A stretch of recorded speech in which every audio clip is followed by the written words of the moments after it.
Voilà, c'est parti. Bien, bonsoir à toutes et à tous. Bonsoir Madame la Ministre, chère Corinne Lepage. Nous sommes ravis de vous accueillir ce soir et donc quelques mots d'accueil au nom du Centre interdisciplinaire de recherche sur l'écologie d'AgroParisTech, dont je suis responsable, et au nom de l'Association pour l'histoire de la protection de la nature et de l'environnement qui est présidée par Henri Jaffeux, ici présent, qui dira également quelques mots. On vous remercie beaucoup pour votre présence. On vous remercie d'avoir accepté de jouer le jeu du principe de ces webinaires, dont je vais simplement rappeler un petit peu le format. Donc, il s'agit du deuxième webinaire d'un cycle de 10 webinaires qui a démarré donc la semaine dernière avec Brice Lalonde et qui s'étalera jusqu'à la fin de l'année 2021. Et donc, l'idée est de permettre à des étudiants et des étudiantes d'échanger avec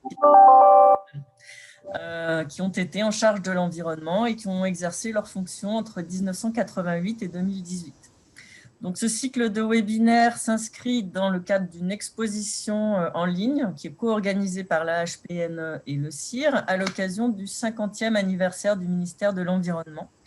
Donc, c'est une démarche qui est soutenue par la Fondation AgroParisTech et par Sciences Po Saint-Germain-en-Laye. L'exposition virtuelle va être lancée à la rentrée 2021, tout début septembre, et comportera donc déjà l'enregistrement de 2 webinaires et le cycle d'échange avec d'anciens ministres reprendra à ce moment-là. On y trouvera de nombreux contenus, y compris des enregistrements audio d'extraits d'ouvrages qui ont été rédigés par d'anciens ministres de l'Environnement, parmi lesquels, bien sûr, parmi les livres de chevet de nos étudiants ces dernières semaines, figure l'ouvrage que vous avez écrit, Corinne Lepage, « On ne peut rien faire, Madame la Ministre », qui est paru aux éditions Albin Michel en 1998. Donc, le principe de ces webinaires, très rapidement, c'est vraiment un échange et donner la possibilité d'un échange approfondi entre vous et des étudiants de différents horizons, deux grands horizons, si je puis dire. D'une part, des étudiants d'IEP, donc de Sciences Po Saint-Germain-en-Laye, et des étudiants du cursus ingénieur AgroParisTech. Et donc, on a travaillé ces derniers mois et semaines avec un groupe d'étudiants et d'étudiantes qui est composé pour moitié donc, de 4e année à Sciences Po Saint-Germain-en-Laye et de 3e année d'AgroParisTech dans une dominante d'approfondissement qui s'appelle Sciences politiques, écologie et stratégie. Donc, on a accompagné avec quelques enseignants, dont Cécile Ferrieux ici présente, mais aussi Bruno Villalba, Nathalie Frascaria-Lacoste et moi-même. Donc, c'est ce groupe qui est en charge de l'animation de cette soirée, avec ce soir le binôme qui interagira avec vous dans la première partie de cette réunion, est constitué de Camille Rode, donc qui est élève ingénieur à AgroParisTech en 3e année, Camille est là, et Claire Houzet en 4e année à Sciences Po Saint-Germain-en-Laye.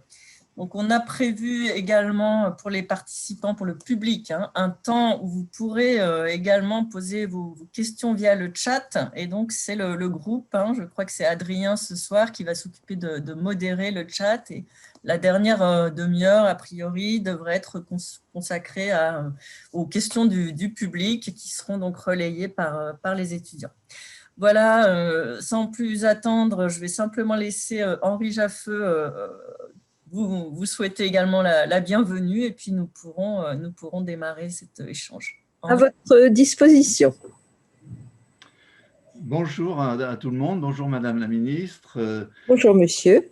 Je vous remercie également au nom donc, de notre association, Association pour l'histoire de la protection de la nature et de l'environnement. Cécile Blatrix a représenté effectivement les 2 partenaires qui sont à l'initiative de ces webinaires, mais qui s'inscrivent, comme elle l'indiquait, dans les différentes actions que nous menons ensemble pour commémorer la création de ce ministère de l'Environnement en 1971, dont vous avez porté les couleurs vous-même. Et pour moi, personnellement, c'est également un grand intérêt de vous retrouver parce que je ne sais pas si vous me remettez, mais je vous ai servi à la direction de la protection de la nature en portant les pêchers Natura 2000, en vous accompagnant dans ce dossier. On a souffert, hein, on a beaucoup souffert. Mais il y a eu un avant et un après Natura 2000, et finalement, c'est quand même un dossier qui a eu… On a quand même gagné Voilà. avec le temps. Avec le temps, mais il a fallu beaucoup de temps. Alors, je voudrais effectivement aussi remercier les étudiants qui vont vous cuisiner. Hein, on est là pour ça. On est là voilà. Pour ça. Je crois qu'ils font un travail très intéressant et je crois qu'il est effectivement aussi intéressant dans cette, comment dire, dans cette réflexion auquel nous porte la commémoration du ministère. Donc 50 ans, c'est déjà une épaisseur historique importante pour le développement et la mise en œuvre de ces politiques de protection de la nature. Et il est très important, puisque ce ne sont pas quand même des robots qui mettent en place les politiques, ce sont des femmes, des hommes, des institutions, des organisations. Et donc, je crois qu'il est important de s'intéresser directement aux acteurs qui ont été justement de ces aventures, de ces combats. Et les ministres, depuis qu'un ministère est directement dédié à la protection naturelle de l'environnement, je pense que les ministres sont naturellement des acteurs importants de cette aventure. Eh bien, c'est l'objet de ces petits webinaires, justement, de nous référer à l'expérience, aux commentaires, que peuvent avoir les ministres après un certain temps, justement, et prenant un peu de recul sur l'action directe, de voir effectivement comment, avec le temps qui est passé et les contextes qui ont évolué aussi, naturellement, eh bien, comment vous pouvez exprimer, justement, auprès des questions qui vont vous être posées, justement, vos remarques, votre expérience et peut-être aussi votre optimisme pour l'avenir. Merci. Merci beaucoup, Henri. Et donc, officiellement, je transmets la lourde responsabilité de cette discussion à Camille et Claire, c'est à vous. Merci beaucoup, Cécile. Bonjour à toutes et à tous. Bonjour, Madame la Ministre. Merci beaucoup Camille. de prendre un peu de votre temps pour répondre à nos questions aujourd'hui. Pour commencer, on aimerait savoir comment est-ce que vous souhaitez que l'on vous appelle, Madame la Ministre, maître peut-être? Ce que vous voulez. D'accord. Je ne suis pas quelqu'un de formaliste, d'une part. Le titre est important parce que j'ai eu l'honneur de représenter la République et mes concitoyens, mais je dirais que j'espère que le ressenti des gens qui me parlent n'est pas lié à l'exercice de cette fonction, mais à ce que je suis et à ce que j'ai fait. Voilà. Donc c'est pour ça que pour moi le titre, vous voyez, c'est pas l'essentiel. Voilà. Donc vous m'appelez comme vous voulez, Madame Lepage, Maître, Madame le Ministre, ça n'a vraiment pour moi aucune importance. C'est comme vous vous sentez le mieux. Ok, je vous remercie. Je vais commencer tout de suite avec une première question un peu introductive. Nous célébrons en 2021 les 50 ans du ministère de l'Environnement. Quel est votre ressenti sur l'évolution de ce ministère? Il est, comment dire, mitigé. Incontestablement, par rapport au ministère qu'a connu Robert Poujade en 1971, par rapport au ministère que j'ai connu en 1995, donc globalement au milieu de son histoire, et par rapport à ce qu'il est devenu aujourd'hui, c'est devenu un très grand ministère. Il a même été ministère d'État. Je dirais que c'est à Jean-Louis Borloo qu'on doit essentiellement cette consécration et ce périmètre. Périmètre qui est extrêmement large et qui a donc donné à ce ministère, sous sa forme actuelle, un poids considérable dans l'organisation de notre pays. Pour autant, est-ce que l'environnement a gagné à cette transformation? Je n'en suis pas sûre.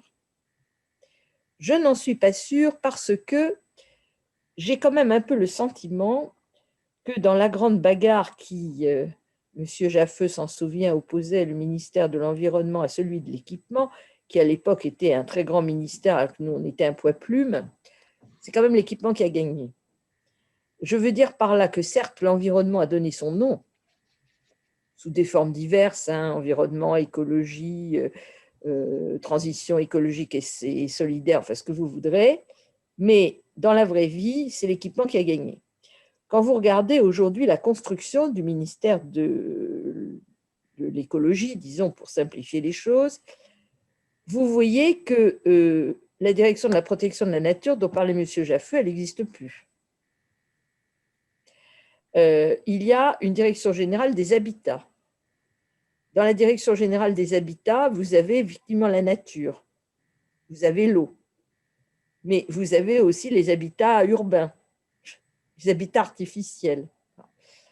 Donc, dans le ministère qui est censé être celui de la nature est devenue, je ne dirais pas une sous-direction, mais une direction d'une direction générale. Pendant le même temps, vous avez une direction des routes, vous avez une direction de l'aviation civile, vous avez une direction de l'énergie, d'IGEC, qui est quand même très puissante, et du climat. Bon, et vous avez la DPPR. Donc, si vous voulez, je n'ai pas le sentiment que l'environnement ait le poids majeur dans le ministère de l'Environnement. À ceci s'ajoute le fait que l'avantage du ministère que j'ai eu l'honneur de diriger, qui était un petit ministère, c'était que tout l'interministériel remontait à Matignon. Alors, on ne gagnait pas beaucoup d'arbitrages, mais on en gagnait quand même quelques-uns de temps en temps. Aujourd'hui, les arbitrages se font en interne, et même pas forcément au niveau du cabinet du ministre. Je parlais tout à l'heure de la direction des habitats. Il y a beaucoup de choses qui se règlent au sein de la direction générale des habitats, qui ne remontent même pas plus haut. Et quand il y a un conflit entre la direction des routes et la direction des habitats, effectivement, ça peut être réglé au niveau du cabinet ministériel, mais ça ne va pas plus loin. Donc, le ministre, il est quelque part un peu en porte-à-faux. Vous voyez ce que je veux dire? Et bon, alors vous avez un ministre délégué des Transports qui est censé être sous la coupe du ministère de l'écologie et de la solidarité, mais dans la vraie vie, on n'a pas vraiment l'impression que c'est ça qui se passe. Et ce ministère est devenu tellement large que le ministre lui-même ne peut pas tout suivre. C'est absolument inhumain, c'est impossible. C'est absolument impossible. C'est comme Bercy, c'est absolument énorme. Donc, à la fin des fins, je ne suis pas sûre que l'environnement soit mieux priorisé, mieux sauvegardé aujourd'hui avec cet énorme ministère qu'il ne l'était au temps où il était plus petit. Ce qui me conduit à m'interroger, ça fait déjà un moment, sur la structure. Je pense que dans un pays comme le nôtre, où je dirais que certaines industries ou activités ont un poids déterminant, il est très rare que l'environnement gagne son arbitrage contre eux. C'est-à-dire de considérer que c'est le ministre de l'Environnement qui gère l'énergie, c'est cohérent dans le contexte actuel avec le poids du changement climatique. Bien sûr que c'est cohérent. Mais ceci étant, ce n'est pas ça qui est prioritaire, en vrai. Et en vrai, ce qui est prioritaire, c'est quand même les intérêts de notre organisation énergétique, sur même la question climatique elle-même. Donc moi, j'aurais tendance à penser qu'on aurait été plus à l'aise avec un ministère de l'énergie en tant que tel, qui s'occupe de la question énergétique, laisser la question du climat à l'environnement, mais créer un ministère qui aurait été le ministère, je dirais, de l'environnement au sens large, c'est-à-dire climat, biodiversité, santé environnementale. D'accord. Et qui donc aurait eu à gérer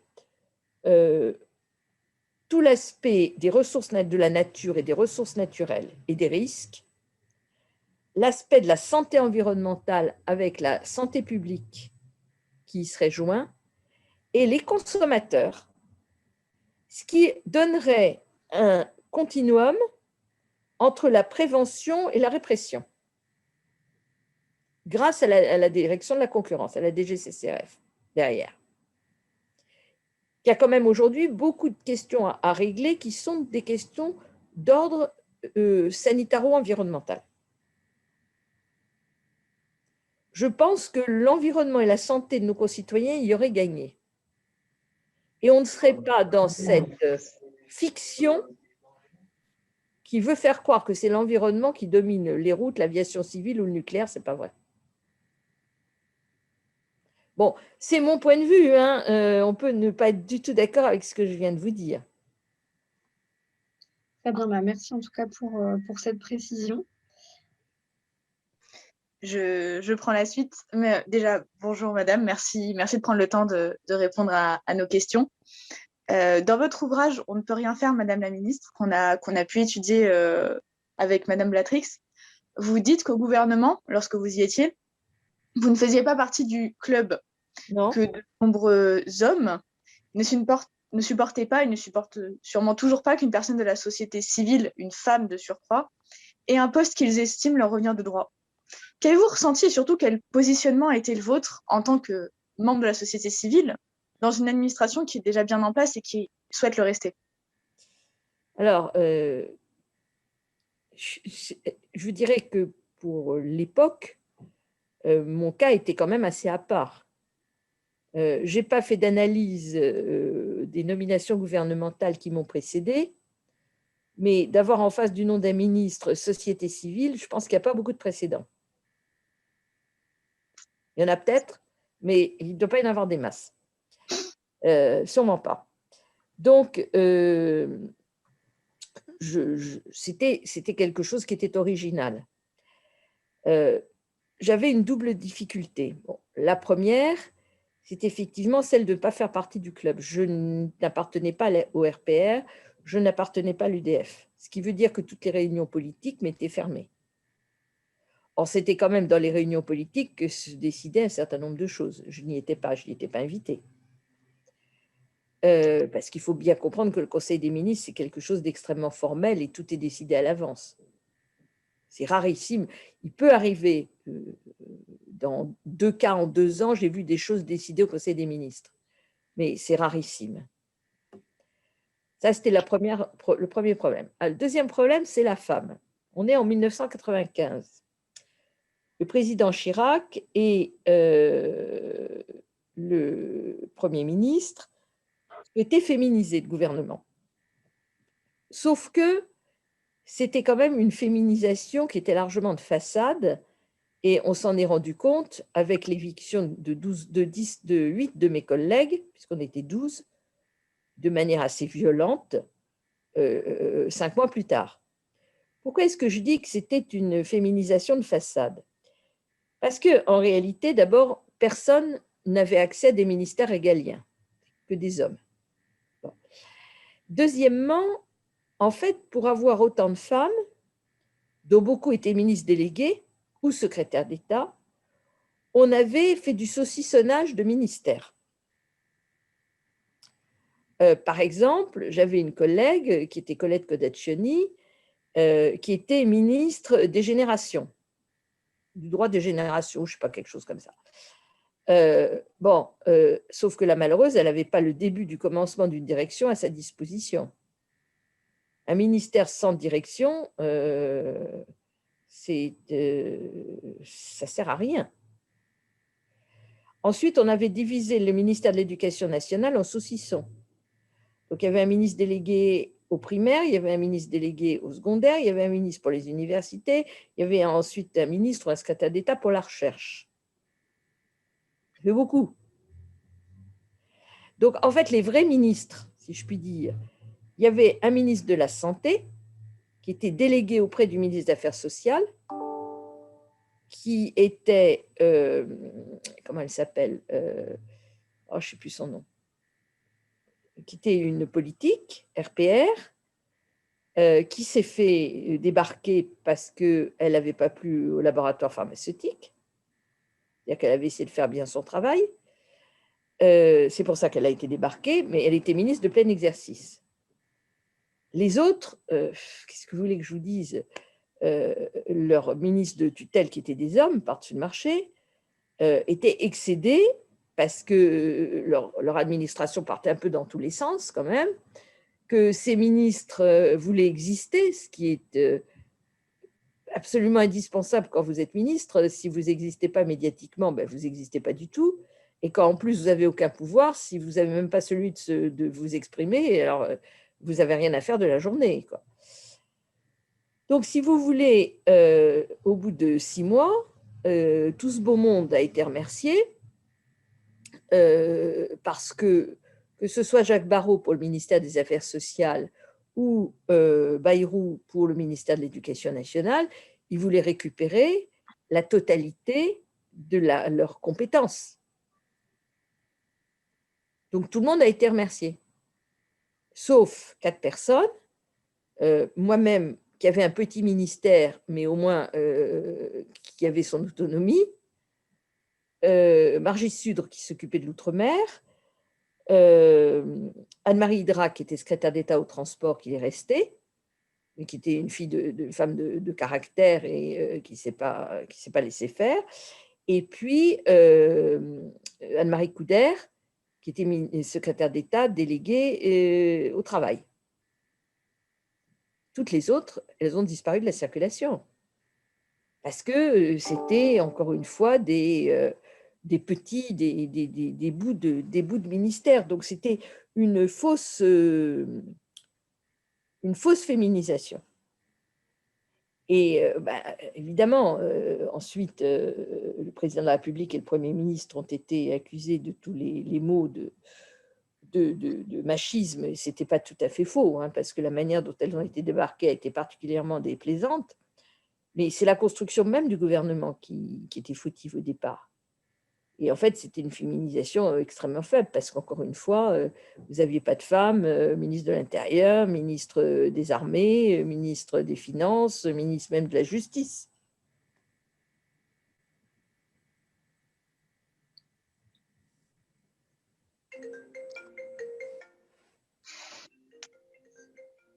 Excusez-moi, je vais fermer, c'est à côté de moi et c'est même pas pour moi, donc voilà.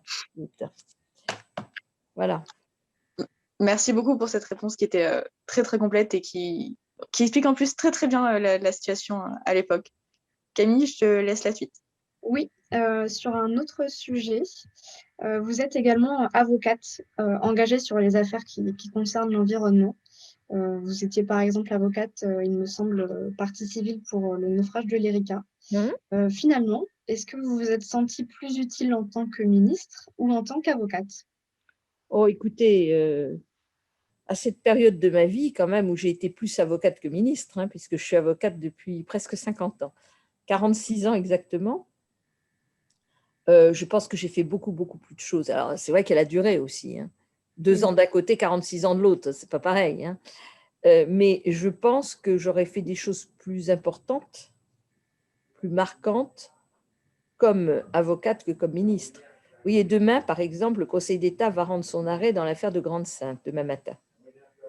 Bon, c'est le premier procès climatique en France.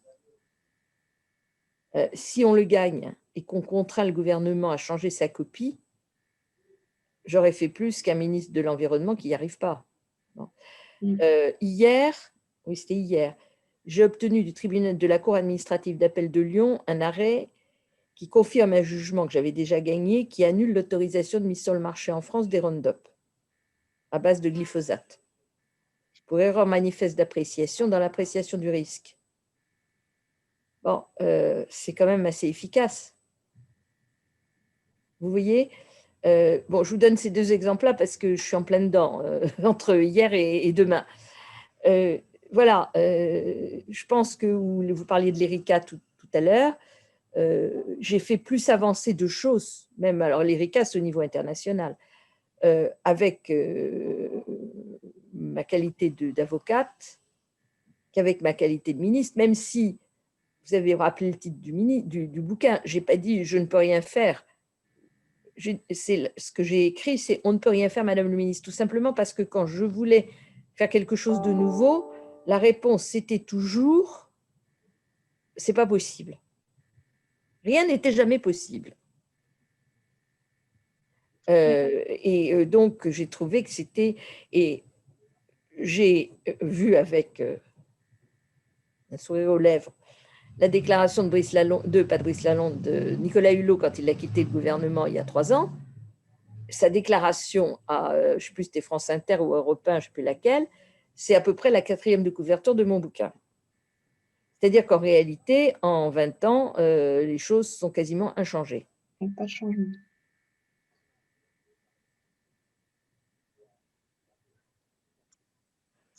Je pense que notre prochaine question, elle fait totalement écho à ce que vous êtes en train de dire. En arrivant au ministère, vous avez été frappé par le manque de moyens humains et le manque de moyens financiers.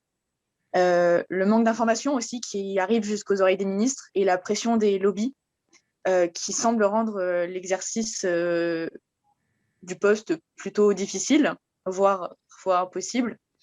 Est-ce que vous pensez que c'est une situation qui est propre au ministère de l'Environnement ou est-ce que c'est une situation qui est partagée par d'autres ministères? Je pense qu'il y a des ministères qui sont quand même beaucoup plus riches. Vous allez aux finances ou aux affaires étrangères, à mon avis, ça va mieux que chez nous. Je vais vous raconter une anecdote qui m'a beaucoup émue. Quand je suis arrivée au ministère de l'Environnement, qui était un petit ministère, j'avais 400 fonctionnaires en centrale. J'ai fait le tour de tous les bureaux, j'ai été saluer tous les fonctionnaires, les uns après les autres. Je suis arrivée dans un petit bureau, je ne sais plus où c'était, si c'était à la DPPR ou la Direction de la protection de la nature, je ne sais plus. Et il y a un monsieur qui m'a montré son bureau, qui me dit « Voilà, madame, les conditions dans lesquelles je travaille.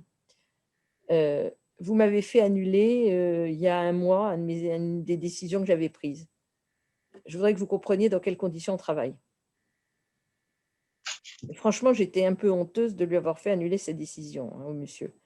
Bon, j'ai fait mon boulot et sa décision était illégale, je n'y pouvais rien. Mais c'est vrai qu'il travaillait, et je pense que j'avais eu une annulation pour un vice de forme ou de procédure, quelque chose comme ça. J'étais franchement gênée. C'était un ministère où les gens, à l'époque, c'était des convaincus.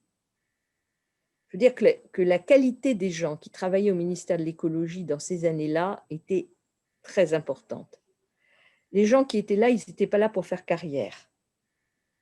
Ils étaient là parce qu'ils étaient convaincus de ce qu'ils faisaient. On ne faisait pas carrière au ministère de l'écologie. Quand on était un ingénieur des mines, on ne faisait pas carrière. Quand on défendait vraiment l'environnement, je veux dire. Évidemment, si on était de l'autre côté, c'était plus facile. Quand on était à la Direction de la protection de la nature, c'était encore plus difficile. Et en plus, ce qui était vraiment intéressant, c'est que c'était des gens qui avaient des formations très diverses. J'avais très peu d'énarques. Par contre, j'avais des sociologues, j'avais des spécialistes des plantes, j'avais voilà, des gens très divers.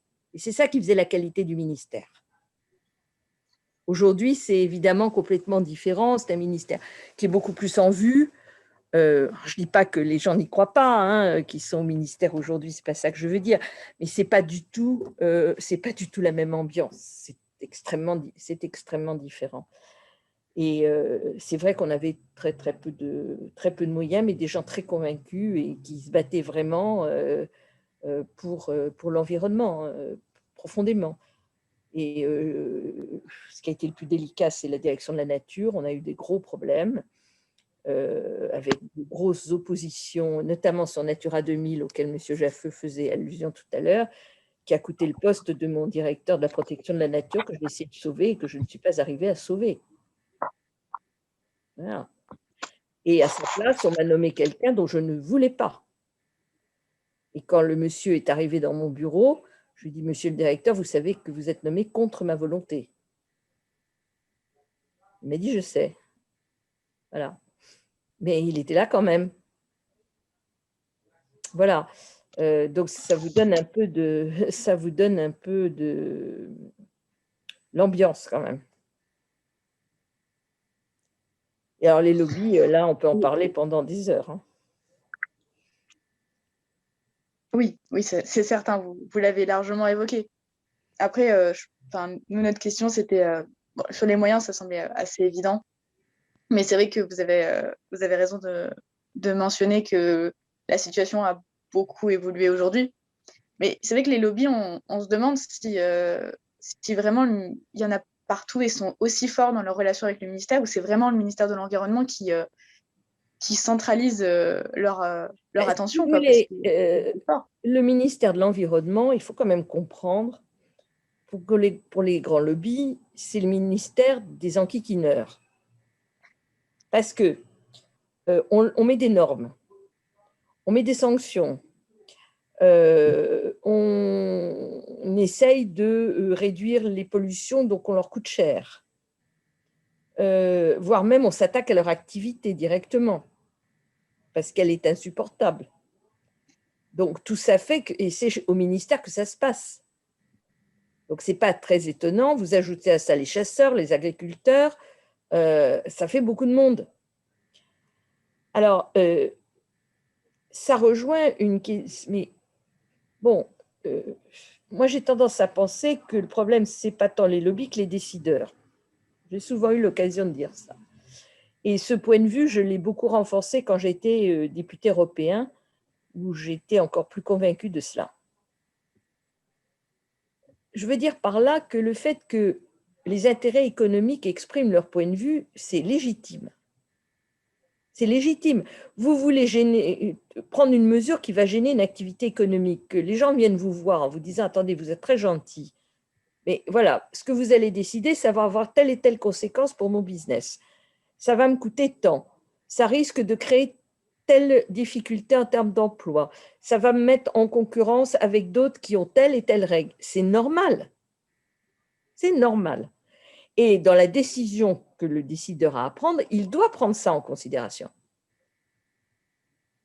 Là-dessus, je n'ai pas de problème. J'ai un problème ailleurs. D'abord, j'ai un problème dans le contre-lobby.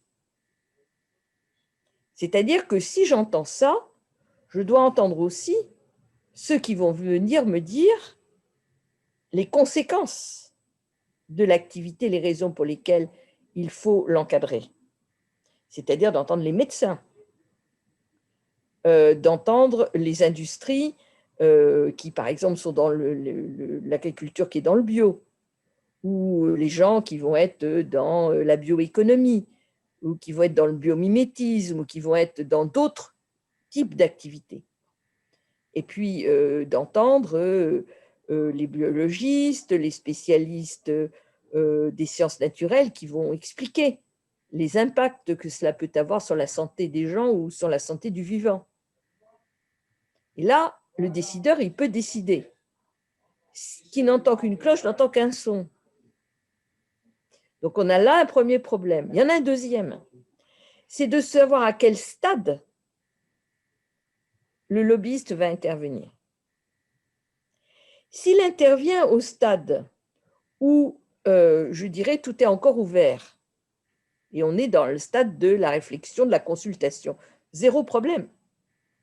S'il intervient au moment où tout est déjà décidé pour faire changer la décision, là, ça ne va plus du tout. Vous voyez ? Et donc, c'est plutôt ça pour moi la difficulté. Donc, en fait, c'est la capacité du décideur à écouter, à choisir le moment où il accepte d'écouter et le moment où il ne veut plus écouter parce qu'il a pris sa décision et il veut s'y tenir. C'est ça le sujet. Donc, le problème, c'est moins le lobbyiste qui fait son job, si je puis dire, à condition qu'il le fasse honnêtement, sans corruption, etc., etc., que le décideur et la manière dont lui-même se positionne. Merci beaucoup pour la réponse et surtout pour la façon dont tu as été très complète. Camille, tu prends la suite ? Oui, avec une question peut-être un peu plus d'actualité. Alors en 1996, vous créez l'association CAP 21, qui est devenue parti politique depuis. Et il me semble que cette association, ce parti politique, a récemment fusionné avec l'Alliance écologiste indépendante pour devenir CAP Écologie. Et donc, on voulait savoir quelles étaient les prises de position de CAP 21 à l'époque et qu'est-ce qu'il en est donc aujourd'hui. Si vous voulez, en 1996, je considérais déjà que la question écologique devait transcender la question de la droite et de la gauche. Et pour moi, l'écologie, elle n'est pas de droite ou de gauche, elle est devant. C'est-à-dire que c'est une autre manière d'appréhender le monde. Ce n'est pas d'être socialiste ou d'être libéral, qui sont des philosophies du XVIIIe ou du XIXe siècle. C'est d'être capable de construire un programme idéologique et politique qui est adapté à la situation du XXIe siècle. C'est pour ça que j'avais appelé le mouvement CAP 21. CAP sur le XXIe siècle. On était en 96 à l'époque. Donc, c'était ça l'idée de CAP 21. Au départ, c'était un think tank, puis c'est devenu effectivement un parti politique. Je pense qu'aujourd'hui, il faut être dans une attitude qui est de rassemblement, et c'est pour ça qu'on s'est lié avec l'AEI et puis probablement avec d'autres qui vont venir, parce que il faut que des mouvements, des petits mouvements de l'écologie, je dirais, pragmatiques, travaillent ensemble, parce que pour moi, ce qui est indispensable d'arriver à créer en France, c'est des Grünen à la française, c'est-à-dire un parti vert qui est en capacité de travailler avec beaucoup de gens, parce que les réalistes sont au pouvoir et non pas les fondamentalistes, comme les Allemands. Et ça reste encore à créer, ça n'existe pas en réalité. Donc, notre travail aujourd'hui est d'essayer de créer ce pôle, je dirais, républicain et au centre, pas centriste, mais au centre, c'est-à-dire au centre des choses, au centre des problèmes, et qui est ouvert, qui est très rigoureux sur la question de l'écologie, parce que je pense qu'il faut une très grande rigueur sur les questions républicaines, parce que l'universalisme, pour moi, est marié avec l'écologie, et je ne conçois pas qu'on puisse être écologiste et qu'on ne soit pas en même temps universaliste. Je ne comprends pas comment c'est possible. Pour moi, c'est idéologiquement incompatible. Parce que par définition, si on s'intéresse à l'écologie, on s'intéresse à l'humain. Et si on s'intéresse à l'humain, on ne peut qu'avoir une vision universaliste. Alors, ça ne veut pas dire qu'on ne voit pas les discriminations, on n'est pas idiot. Mais ça veut dire que c'est l'universel qui l'emporte et que l'objectif, c'est l'universel. Voilà. Donc, c'est là-dessus aujourd'hui qu'on travaille, effectivement. Alors, j'ai une question qui est un peu plus personnelle et qui fait totalement écho à ce que vous étiez en train de dire. C'est donc, je considère que je fais partie des jeunes. Oui, bah oui, vous êtes partie des jeunes. Vous devez avoir à peu près un peu plus que l'âge de ma petite fille. Voilà, peut-être. Et je fréquente des gens qui sont jeunes, je me renseigne, et c'est vrai qu'il semblerait que les jeunes sont de plus en plus écologistes, qu'ils sont de plus en plus engagés sur la question de l'environnement. Et paradoxalement, et ça a été prouvé encore le week-end dernier, ils sont de plus en plus abstentionnistes. Ils ne votent plus. Oui. Et comment on peut expliquer, comment vous l'expliquez avec votre regard, ce paradoxe entre des jeunes de plus en plus engagés et de moins en moins votants et citoyens là-dessus? Je pense que tout simplement, le fonctionnement de notre démocratie ne correspond pas à ce qu'ils attendent. C'est tout bête. Je pense que ce n'est pas de leur faute, c'est de la nôtre. S'il tentait qu'il y ait des questions de faute, c'est des visions différentes. Si vous voulez, la démocratie, comment vous dire ça? Ma génération, moi je suis née juste après la guerre. Donc je suis la génération de vos grands-parents, globalement. Bon. Notre génération est une génération, d'abord, dont je dis souvent qu'elle a été bénie des dieux, parce qu'on a tout eu. Mais nous avions le sentiment que la démocratie était un fait acquis. Et que le système politique permettait effectivement une représentation correcte et qu'il y avait dans le fait de voter la capacité de changer un certain nombre de choses dans un sens ou dans un autre en fonction de ses sensibilités diverses et variées. Donc, quand j'avais votre âge, la question de voter ou de ne pas voter n'était pas une question. On votait. Et quand on avait 21 ans, parce que moi j'ai voté qu'à 21 ans, pas 18, on était très fiers de voter. On devenait un adulte qui participait à la vie de la société. Bon, au fur et à mesure des années, on s'est rendu compte que d'abord, le poids du politique était de plus en plus réduit. Et du fait de cette réduction de la capacité réelle d'agir, la communication l'a de plus en plus emporté sur la réalité. Et les jeunes, ils ne sont pas idiots, hein, ils s'en rendent parfaitement compte. Donc ils disent, mais votez, mais ça va changer quoi en définitive? Et donc, beaucoup ont le sentiment qu'ils vont être beaucoup plus efficaces. Vous posiez tout à l'heure la question de l'efficacité.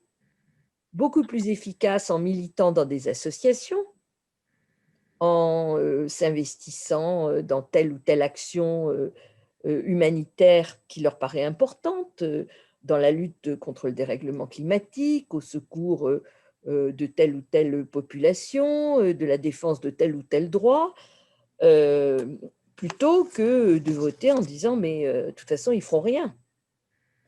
Donc en fait, c'est très grave. C'est très grave parce que en fait les politiques font des choses, ils ne font pas toujours ce qu'ils disent et ils font souvent ce qu'ils ne disent pas, c'est-à-dire qu'ils disent ce qu'ils disent, ils ne le font pas, et ce qu'ils font, ils ne le disent pas. Bon. Mais il y a beaucoup de choses qui se font. Et donc, c'est extrêmement dangereux de laisser ainsi une frange de la population de plus en plus réduite décider pour soi. Donc, je comprends la réaction des jeunes. Je la comprends très bien. Mais elle est très contre-productive pour eux-mêmes. Parce que moi, je ne suis pas du tout dans le choc des générations. Je pense très important que les jeunes participent à la vie politique, donnent leur avis, s'investissent. Ce n'est pas pour autant qu'il faut coller tous les boomers à la poubelle, parce qu'ils ont quand même une expérience qui est intéressante et qui peut profiter aux autres, même si on dit que l'expérience des uns ne sert jamais aux autres, quand même un peu. Voilà. Et donc, je pense que les temps sont si difficiles qu'on a besoin à la fois de l'énergie des jeunes, de leur vision renouvelée de voir le monde et de l'expérience des plus âgés pour essayer de mettre au point les solutions qui sont les plus adaptées, les plus acceptables et les plus efficaces. Les défis auxquels nous sommes confrontés, ils sont colossaux. Aucune génération n'a eu ça à faire. Donc, je conçois que les jeunes se disent « Mais attendez, vous vous rendez compte de ce que vous nous laissez ?» Parce que c'est vrai, mais c'est la vérité. Donc, leur dire « Venez, prenez les choses à pleine main et venez nous aider à essayer, nous, de faire le temps qui nous reste, encore ce qu'on peut faire de mieux, et vous, prendre le relais », je pense que c'est extrêmement important. Mais je ne juge pas mal les jeunes. Je veux dire que je ne cherche pas à les culpabiliser. Ça n'a aucun sens pour moi, ça. Je pense qu'il faut essayer de comprendre et comprendre la responsabilité que nous avons dans la dérive que nous avons acceptée de notre fonctionnement, dans le fait de se contenter de communication plutôt que de réalité, dans une non-exemplarité sur beaucoup de domaines. Je comprends parfaitement la réaction des jeunes. Simplement pour terminer sur ce point, concrètement, quels seraient les leviers dans ce cas pour essayer d'éviter cette dégringolade des votants? Qu'est-ce qu'on peut faire aujourd'hui? Parce que dire aux jeunes allez voter, c'est important, ça ne suffit pas. Non, ça ne suffit pas. Je suis d'accord avec vous. Je suis d'accord avec vous. Il faut qu'on trouve. Je prétends pas du tout avoir les solutions, mais je voudrais travailler avec des jeunes pour les trouver. Je n'ai pas la solution. je pense que les partis politiques ancienne mouture, personne ne veut plus en entendre parler. Sauf que, en définitive, c'est quand même eux qui décident. C'est ça qui ne va pas. C'est-à-dire que moins ils ont d'adhérents, moins ils ont de voix, et concrètement, ça ne change rien du tout. Donc, je pense qu'il y a une réflexion à avoir sur comment ça marche. Et il y a quelque chose, moi, qui me choque beaucoup. Un certain nombre de partis politiques vont vers les jeunes, vers la société civile, en disant « venez sur les listes, présentez-vous, etc. » Très bien. Moi, je trouve ça très bien. Hein. Sauf que quand vous voyez le résultat des élections, ceux-là, ils ne sont jamais élus. Ça ne va pas. Je veux dire par là, on ne peut pas considérer que les jeunes et les acteurs de la société civile sont éternellement les faire-valoir des politiques professionnelles. Ça ne va pas.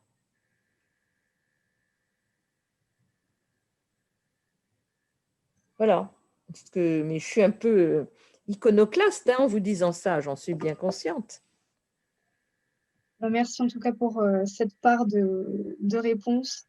Une question, enfin encore 2 questions de notre côté avec Claire, et ensuite on laissera peut-être les questions du public. Dans une tribune au Monde en 2019, vous dites que l'on assiste à une régression continue du droit de l'environnement. Depuis quand est-ce que vous faites ce constat et pourquoi?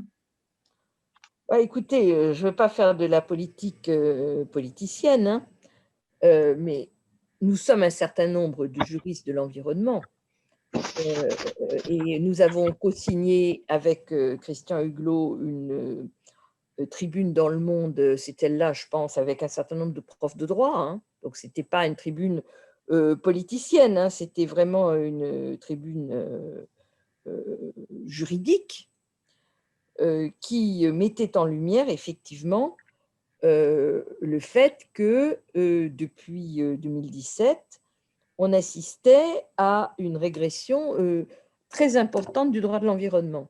Pourquoi? Parce que l'idée dominante a été la simplification. Simplifier, simplifier, simplifier. Je ne suis pas en train de dire qu'il faut complexifier, hein, entendons-nous bien. Sauf que simplifier, ça veut dire supprimer les normes environnementales. Ça veut dire supprimer les procédures de démocratie environnementale.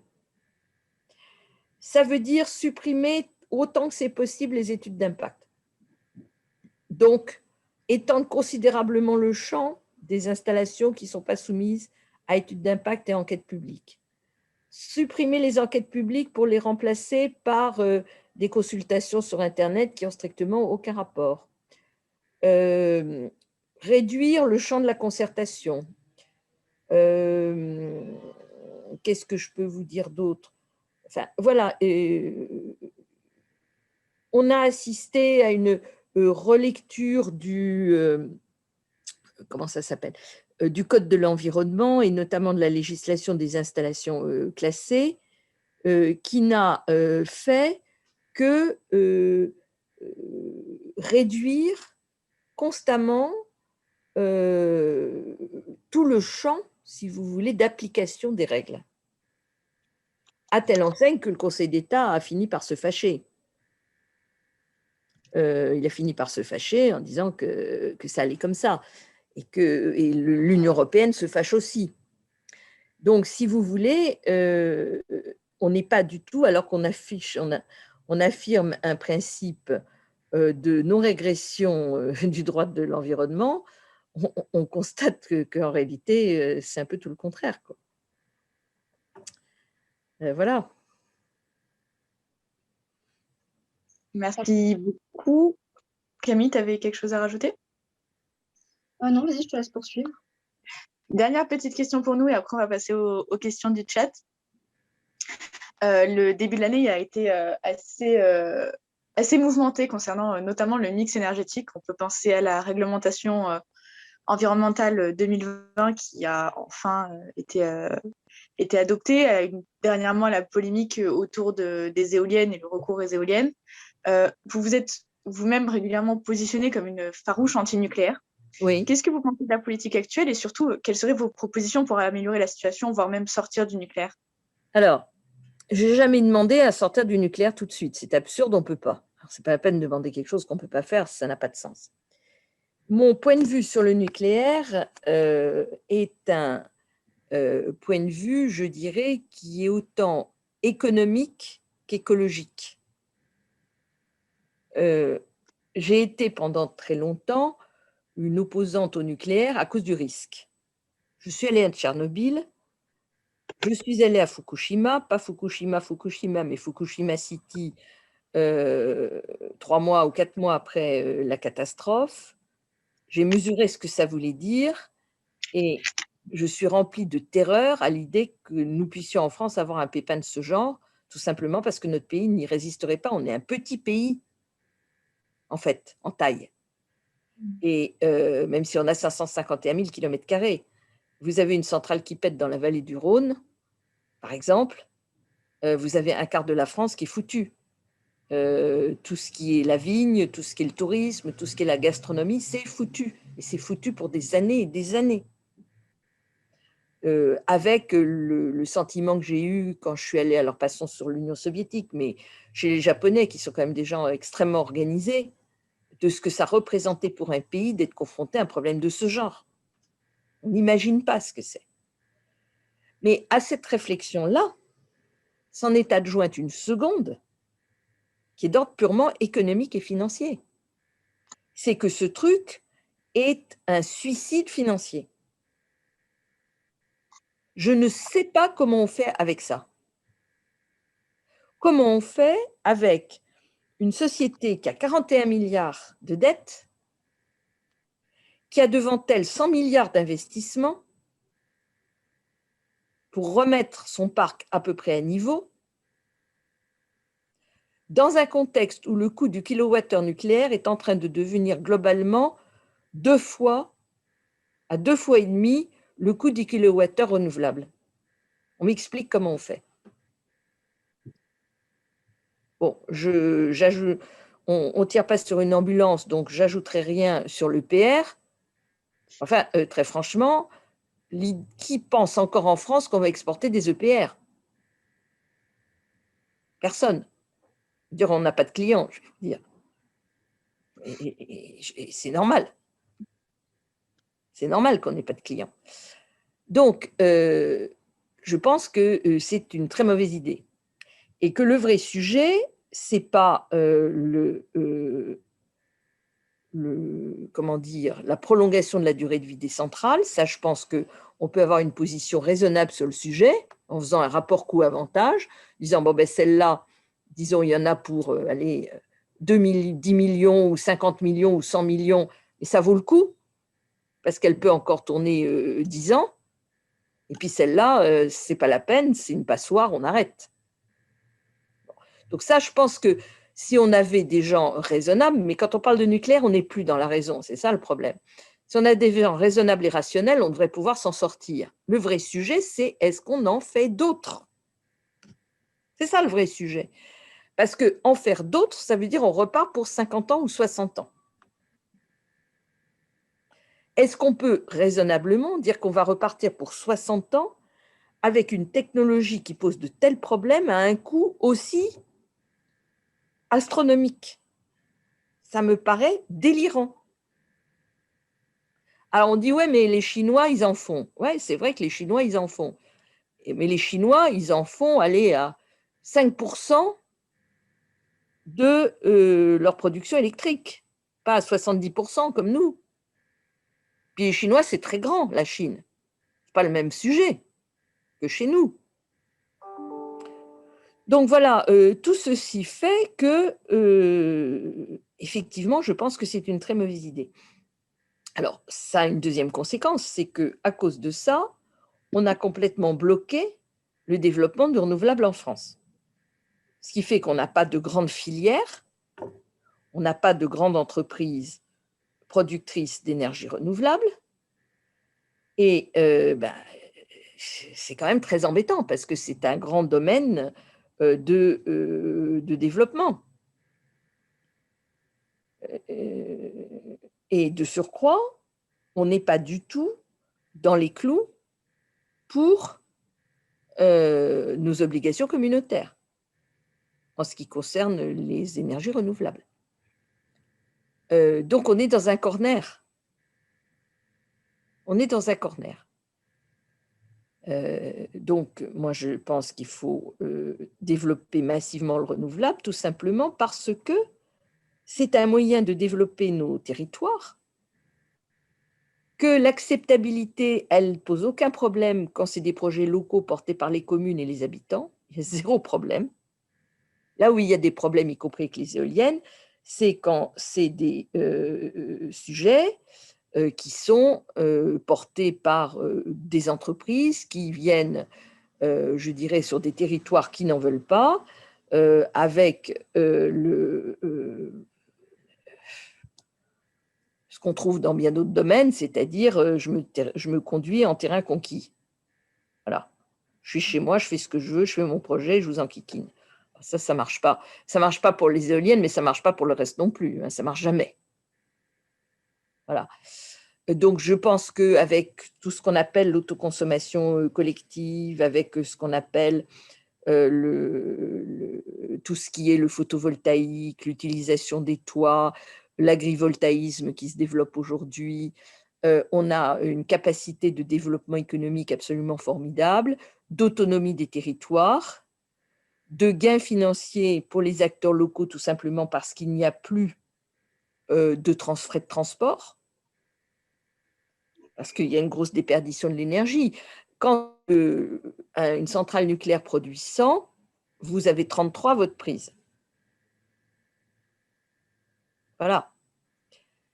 Donc, quand vous produisez chez vous et que vous vendez à votre voisin, la perte, c'est 2%. C'est pas pareil. Voilà. Donc, moi, je suis une grande défenseur de tout ce qui est le renouvelable, sans oublier, bien sûr, la sobriété énergétique. Il faut qu'on fasse des économies. Ça me paraît une évidence. Voilà à peu près. Merci beaucoup. Je pense qu'on aurait encore pas mal de questions, mais là, c'est l'heure de passer la main aux questions du chat. Donc, Camille va commencer par la première qui a été posée. Oui, Je vous c'est écoute. une question de Mathias Katz qui dit: Au vu de notre histoire contemporaine, j'ai le sentiment que le ministère de l'économie et des finances est un ministère qui répondait à des enjeux et des problématiques pertinentes au temps de l'expansion du capitalisme. Cependant, les problématiques actuelles ne concernent pas directement ce ministère, mais celui du ministère de la Transition écologique. Pour vous, quelle serait la méthode à suivre pour que le ministère de la Transition écologique prenne la place qui lui revient face aux défis qui nous attendent? Alors, c'est très intelligent de poser la question sous l'angle économique et financier, parce que c'est un sujet absolument central. Je pense que pour qu'on puisse réellement avancer sur tous ces sujets, il faut qu'on change de méthode de comptabilité. Ça passe par le ministère de l'économie et des finances. Changer de méthode de comptabilité publique et privée. Alors, excusez-moi, sur la comptabilité privée, il y a des choses qui se font aujourd'hui avec tout ce qui est l'ESG, la RSE, la comptabilité extra-financière, les obligations de reporting. Vous avez beaucoup de choses aujourd'hui de comptabilité en termes de gaz à effet de serre, en termes de biodiversité, sur beaucoup de sujets. Et les choses progressent. Pas pour autant que c'est devenu la comptabilité générale de l'entreprise, mais c'est une comptabilité annexe. Au niveau de l'État, on en est très très loin. Nicolas Sarkozy avait commandé un rapport au professeur Stiglitz en 2007. On est 16 ans plus tard, pas 16 ans, 15 ans, 14 ans plus tard, il ne s'est pas passé grand-chose. Or, c'est un sujet extrêmement important, à la fois sur le plan de la progression de l'écologie, mais je dirais sur un plan beaucoup plus politique. Si vous continuez à avoir l'œil rivé sur le PIB et le PNB, bon, on va probablement cette année avoir quelque chose d'important, tout simplement parce que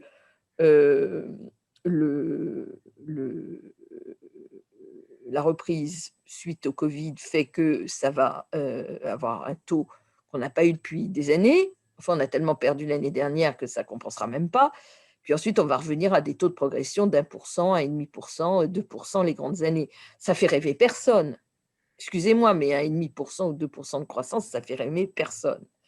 Si, au lieu d'avoir ça comme instrument de mesure, vous aviez des instruments de mesure autres, comme ceux dont on dispose, qu'on n'utilise pas, mais dont on dispose, qui sont des instruments qui vont intégrer la progression dans la protection des ressources naturelles, le mieux vivre ensemble, la lutte contre la délinquance, le niveau, je ne sais pas pourquoi je ne vous vois plus, le niveau d'éducation, enfin, toutes ces choses-là qui sont tellement importantes et que vous avez une progression de 3% l'an de ces domaines-là, et ça donne envie aux gens d'y aller.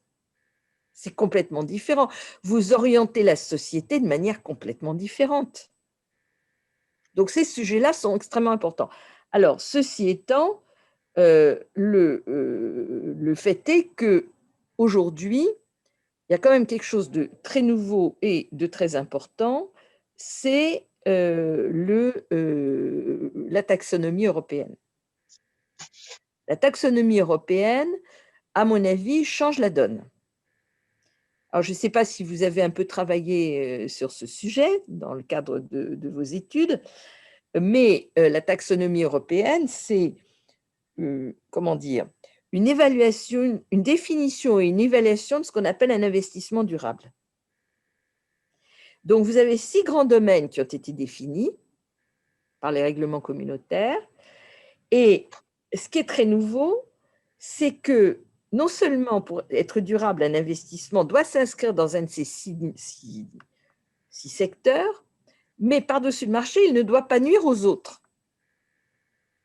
Ça, c'est très nouveau. Parce que jusqu'à maintenant, allez, vous investissiez dans la lutte contre le dérèglement climatique, mais vous foutiez en l'air je ne sais combien de secteurs de biodiversité, c'était vachement bien. Bon. Là, c'est fini. Parce que vous n'êtes pas bon si, en même temps, vous réduisez un des 5 autres secteurs. Et là, on entre dans une autre logique. Comme il y a quand même la bagatelle de 1 750 milliards d'euros qui sont mis sur la table sur 10 ans pour financer ces investissements durables, je pense qu'il y a un certain nombre d'États et d'entreprises qui vont essayer de coller aux critères de la taxonomie européenne pour avoir les sous. Et ça, je pense que c'est de nature à changer quand même beaucoup les choses. Merci Madame Lepage. On va passer à la question suivante. Alors, c'est une question de André Micou. Madame la ministre, comment pensez-vous qu'il faudrait s'y prendre pour que la profession agricole prenne enfin en compte les enjeux écologiques? C'est une question qui est difficile. Bon, je dirais d'abord, il y a un problème psychosociologique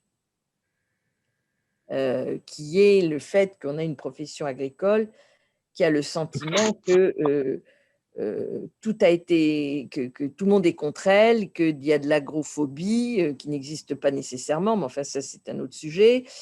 Et donc il se sent extrêmement accusé, et pour un certain nombre de sujets, c'est vrai qu'elle l'est. Moi je pense à juste titre, mais elle l'est. Donc si vous voulez, il y a déjà des gens qui sont terriblement sur la défensive.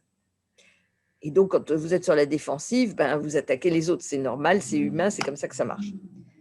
Au-delà de ça, il y a un deuxième sujet qu'il faut comprendre, c'est que la demande qui a été faite à la profession agricole après la guerre a été de produire massivement, d'augmenter massivement la productivité, de produire toujours plus et plus et plus.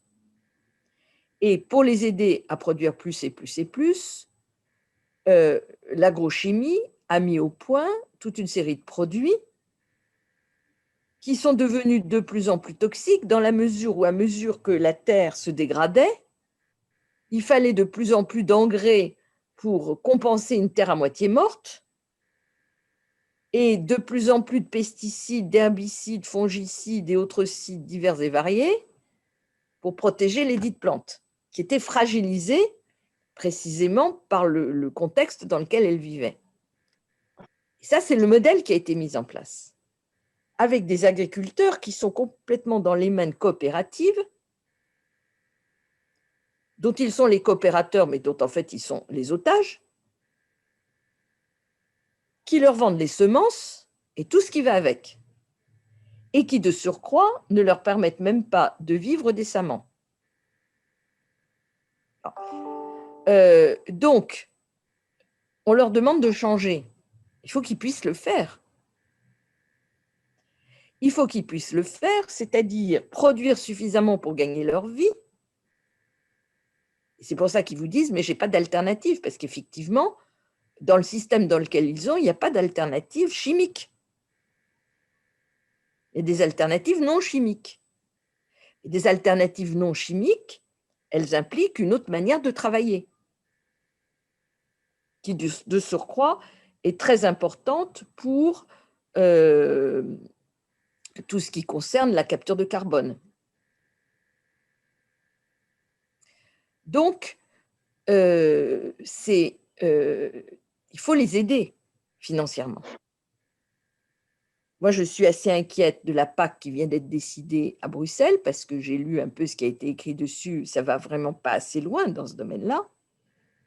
Mais il est clair que le secteur agricole est devenu un très gros secteur émetteur de gaz à effet de serre, et que ça, il va bien falloir en sortir. Voilà. Donc, oui, c'est indispensable.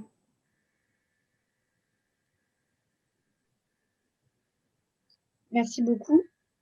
Alors, on a une question de Cécile Blatrix. Une question concernant la régression du droit de l'environnement.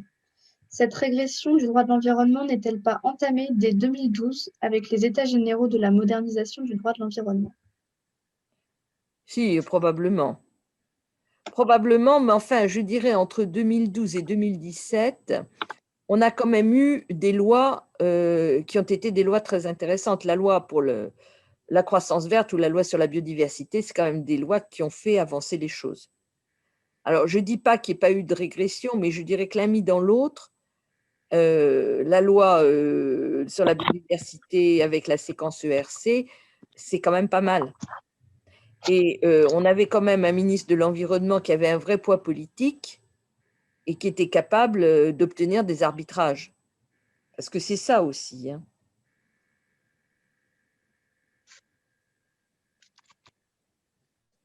Merci beaucoup. Question suivante. Question de Michel Dupuis.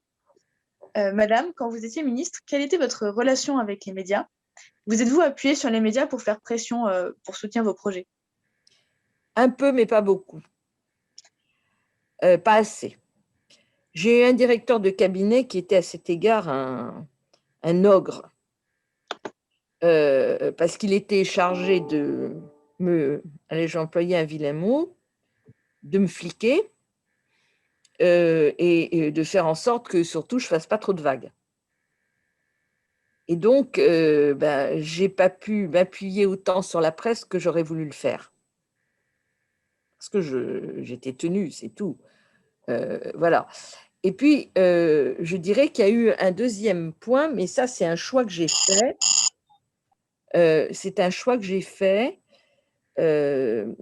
qui est tout le problème de la gestion de la communication autour de la loi sur l'air.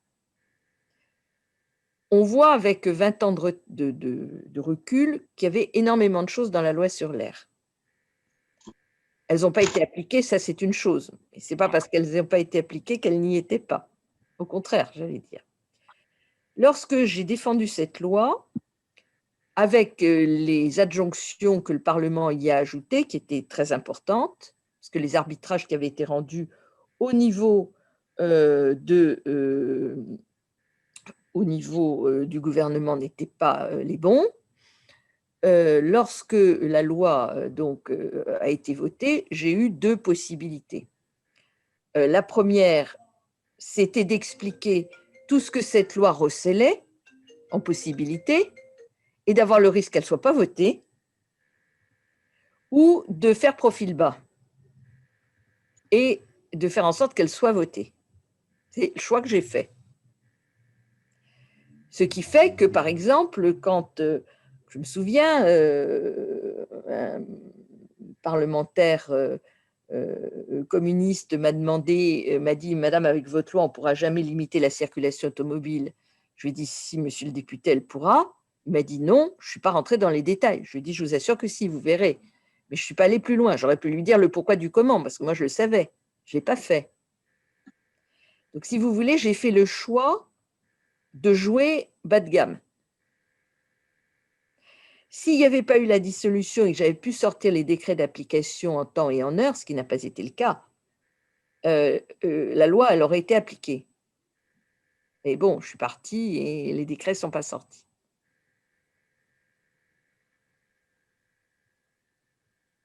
Merci beaucoup pour cette réponse.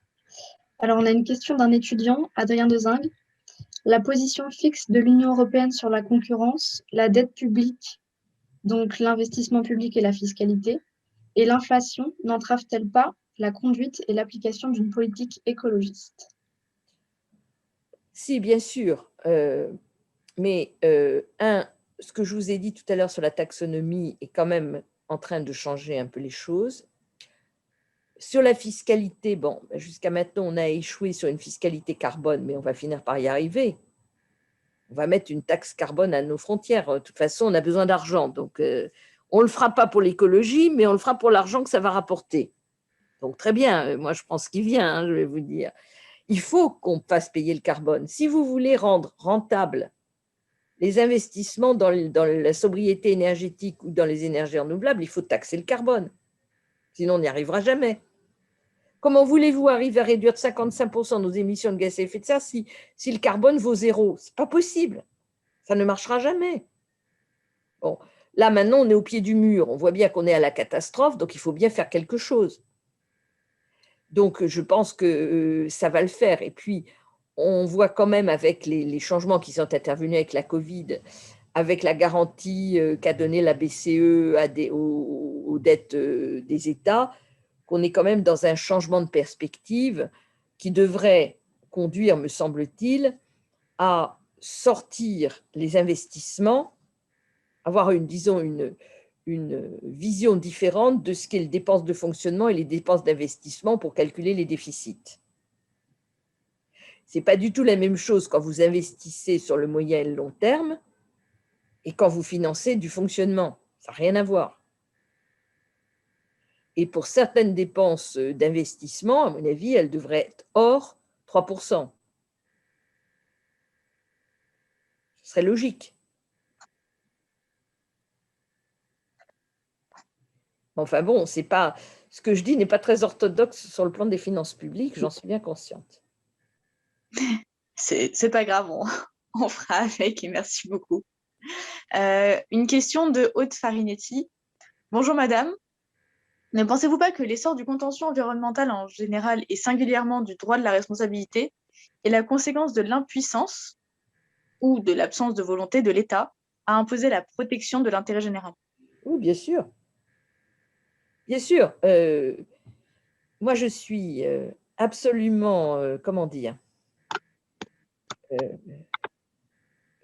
bluffée par la transformation du contentieux à laquelle nous assistons actuellement.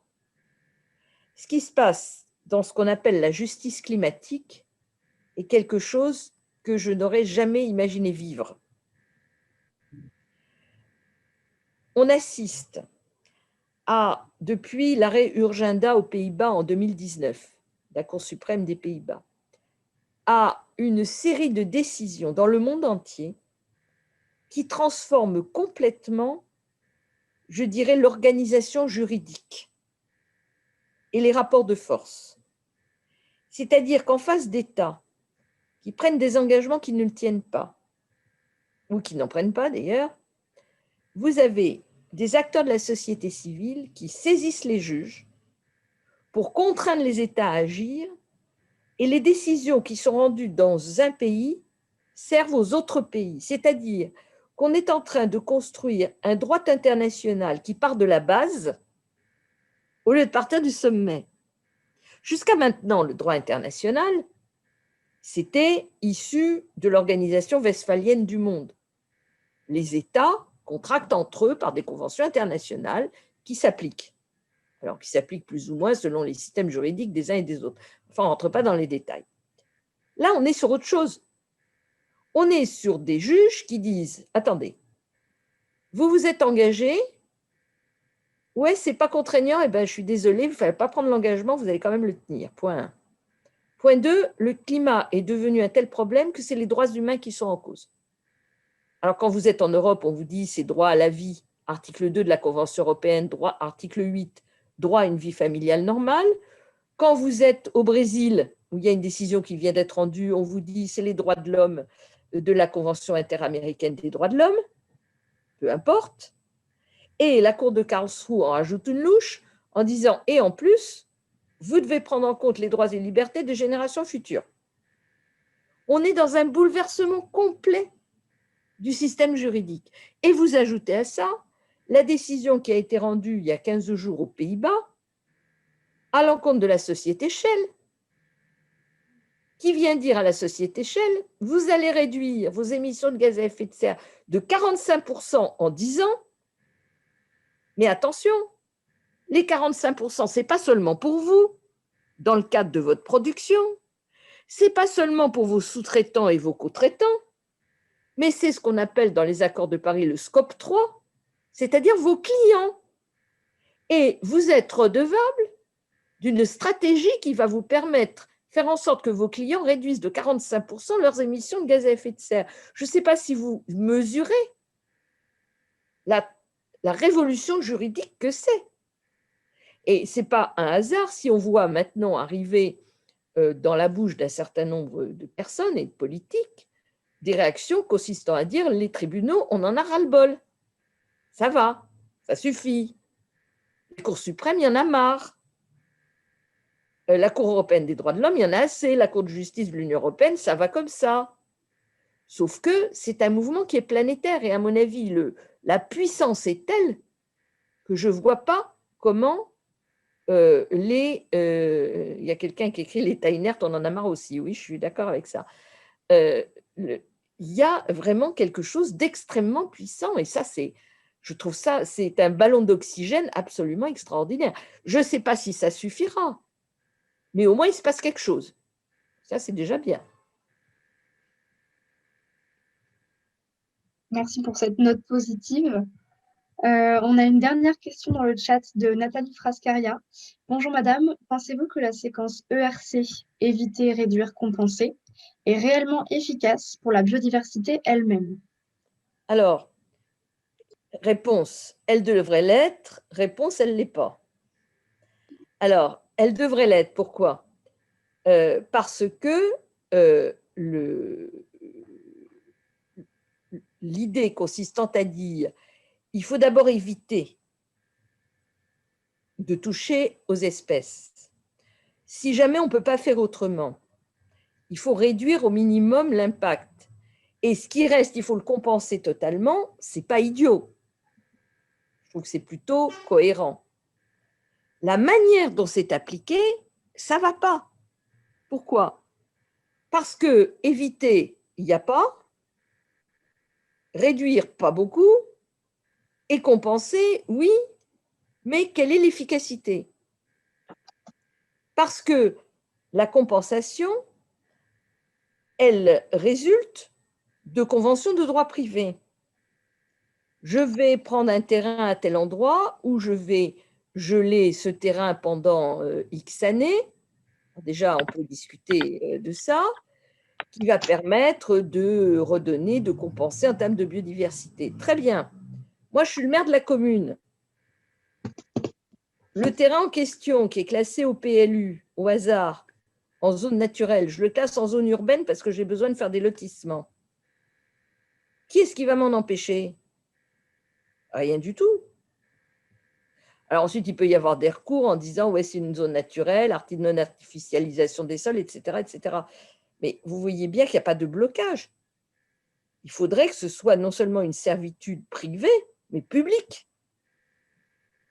Et qu'on considère qu'à partir d'un moment où un terrain ou une zone a été utilisée à des fins de compensation, la servitude est publique. On ne peut rien y faire. Là, ça deviendrait déjà plus solide. Bon. Et puis, être beaucoup plus rigoureux sur la séquence et ne pas accepter qu'on zappe, l'éviter et le réduire.